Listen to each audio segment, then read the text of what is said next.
Hi friends, good morning. இன்றைக்கி ஒரு சின்ன அப்டேட் தான். February 10th அன்னைக்கு ஒரு வீடியோ போட்டிருந்தேன் பார்த்தீங்களா, டிவார்மிங் டே அப்படின்னு சொல்லி. அந்த டிவார்மிங் டேவோட மாப்அப் டே இன்றைக்கி தான். டுடே என்னன்னா 10ஆம் தேதி டிவார்மிங் டே நேஷ்னல் ஃபுல்லாக கொடுத்தாங்க ஸ்கூலில், primary school, high school, higher secondary school, 1 வயசுலேருந்து 19 வயசு வரைக்கும் இருக்கிற எல்லா குழந்தைங்களுக்குமே அன்றைக்கி டேப்லெட் கொடுத்தாங்க. ஊரில் இருக்கிற மதர்ஸு 20 to 30 வயசு இருக்கிற மதர்ஸ்க்கும் கொடுத்தாங்க. அன்னைக்கு யாராவது மாத்திரை வாங்காமல் இருந்தாலும், விடுபட்டு போயிருந்தாலும், இல்லை வாங்க மறந்துருந்தாலும், இல்லை ஊருக்கு எங்கேயா வெளியே போயிருந்தே வராமல் கிடைக்காம இருந்துச்சுன்னா அந்த டேப்லெட்டு, இன்றைக்கி வந்து அதோட மாப்அப் டே. இன்றைக்கி பக்கத்தில் உங்கள் வில்லேஜில், உங்கள் ஊரில் இருக்கிற அங்கன்வாடி மையங்களில், இல்லை உங்கள் ஊருக்கு வர வில்லேஜ் ஹெல்த் நர்ஸ், ஏரியா நர்ஸை காண்டாக்ட் பண்ணி அந்த டேப்லெட் வாங்கி குழந்தைங்களுக்கு போடுங்க. இதுதான் அந்த டேப்லெட். பார்த்தீங்கன்னா நான் உங்களுக்கு அன்றைக்கி காமிச்சேன். இதுதான் டிவார்மிங் டேப்லெட்டு.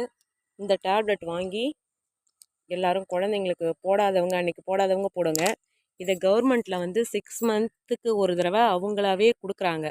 நீங்கள் வந்து 6 மந்த் ஒன்ஸுக்கு போடலாம் அப்படின்னு நினச்சிக்கிட்டு இருப்பீங்க. ஆனால் அதை போட மறந்துட்டிங்கன்னா கூட 6 மந்த்துக்கு ஒன்ஸ் கவர்மெண்ட்லேருந்து இந்த ப்ரோக்ராம் போடும்போது பக்கத்தில் இருக்கிற அங்கன்வாடி மையங்களையோ இல்லை வில்லேஜ் ஹெல்த் நர்ஸையோ கேட்டிங்கன்னா ப்ரோக்ராம் அன்றைக்கி தந்துடுவாங்க. அவங்க கூட அவங்க அவங்க சொல்கிறப்ப அந்த மாத்திரை வாங்கி போட்டாலே போதும். 6 மந்த்துக்கு ஒன்ஸு, வருஷத்துக்கு 2 தடவை குழந்தைங்களுக்கு அந்த பூச்சி மாத்திரை கொடுக்குற மாதிரி ஆகிடும். அப்புறம் அந்த டிவார்மிங் டே டேப்லெட் வந்து எதுக்காக கொடுக்குறாங்க அப்படின்னு சொன்னால், எஸ்பெஷலி ரத்த சோகை வராமல் இருக்கிறதுக்கு தான். சில குழந்தைங்க பார்த்திங்கன்னா சாப்பிடாது சரியாக, வயிறு வலின்னு சொல்லும். அவங்களுக்குலாம் வந்து அந்த டேப்லெட் கொடுக்கும்போது என்ன பண்ணுவாங்கன்னா, வயிற்றில் இருக்க பூச்சிலாம் இறந்துடும். அதுக்கப்புறம் அவங்களால சரியாக சாப்பிட முடியும். அதுக்கப்புறம் நம்ம கொடுக்குற சாப்பாட்டில் இருக்க சத்துலாம் அந்த குழந்தைங்களுக்கு சரியாக போய் சேரும். ஸோ அதனால் வந்து 20 to 30 வயசு இருக்கிற குழந்தைங்களுக்கு ஏன் கொடுக்குறாங்க அப்படின்னா, அவங்களாம் வந்து ப்ரெக்னென்ட் ஆகிறதுக்கான எலிஜிபிலிட்டி அந்த ஸ்டேஜில் இருக்காங்க. அதனால் வந்து அவங்களுக்கு அந்த குடற்புழு நீக்க மாத்திரை கொடுக்கும்போது அவங்களுக்கு அந்த ரத்த சோகை இல்லாமல் இருக்கும். அவங்களுக்கு பிறக்கிற குழந்தையும் நல்லா சத்துள்ள குழந்தையாக இருக்கும்.